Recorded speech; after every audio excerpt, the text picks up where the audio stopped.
Hi, I'm Kitty from the Nexo Standards Marcom team, and today I'm here with Lee Jones, who is Managing Director for Northern Europe at Worldline. Thanks for joining me, Lee. So could you tell me a little bit about what you think are the key trends Sure. for the future of retail? Yeah, I think retail's been through a really difficult time over the last few years, as everybody's aware. There's obviously been the disruption through COVID, but for me, businesses still need to innovate, and we're seeing a lot of that come through right now. So we're seeing a big focus on new services. So everybody's pretty much aware of what Amazon are doing with their Amazon Go, stores, and particularly in the UK, we're seeing that new experience start to take off. But consumers are having to adapt to a different way of actually buying goods and services.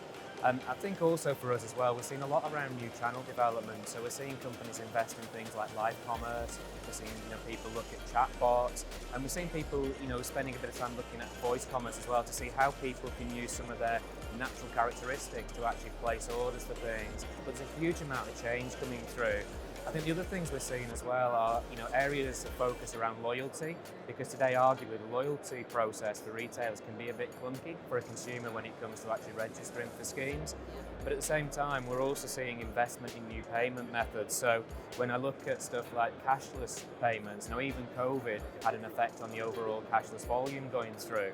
Contactless rates and comparative to cash have continued to rise and grow, and that just seems to be a trend that will continue. But for me, innovation's key, because delivering that seamless, consistent, reliable experience is the thing that's really important to encourage shoppers to keep coming back to brands and increase that loyalty. Could you tell me a little bit more about how you as a pay tech company are helping merchants to achieve these goals? Yeah, from our side, we've identified a few areas, but probably there's 3 or 4 that I'll probably touch on today. So one of those is around mobility. So what we find is that the second biggest reason why people abandon a shopping journey and actually don't complete a purchase is because of queues. So we're getting a lot of interest and companies looking to see how they can actually serve customers at the point that's most convenient for them, actually delivering a more personal experience as well. And I think that's really important, because it's that personal touch that makes somebody feel that they actually want to come back time and time again.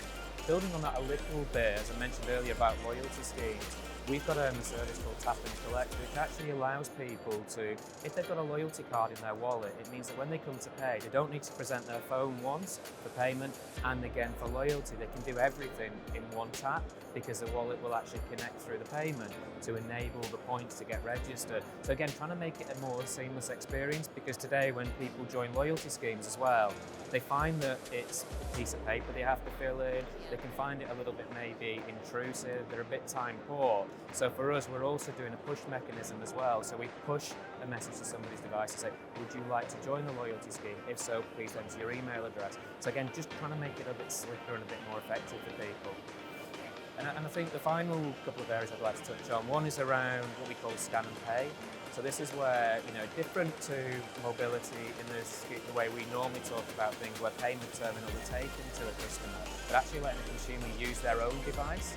So by using what we call a progressive web application, people can scan a QR code, then scan goods as they walk around the shop themselves, and then at the point of payment, actually make a decision whether to do it on their own device or use that device to interact with a POS terminal as well. But there's a huge plethora of different ideas and options we've got in these areas.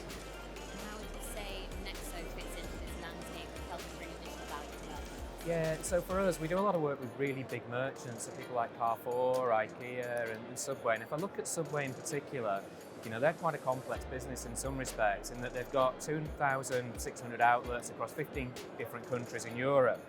And what they want to do is have a very simple way of managing payments, but in a consistent way, but actually where they reduce the burden on their teams as well. So having a standard way of working and using the Nexo platform standards as an underlying sort of baseline, it means it's one POS integration, one acquirer accreditation. So it means for them they can deploy one service and one solution to many countries and not have to have multiple integrations, multiple accreditations, and there's a lot of cost and burden that disappears as a result of that. So we're really proud of the work that we've done with them. But for us moving forward, we'll end up doing a lot more of that based on Nexo, I'm sure, and with international merchants, I think there's a huge amount of benefit for them. So thank you so much, Lee, for your input, and thanks again for watching.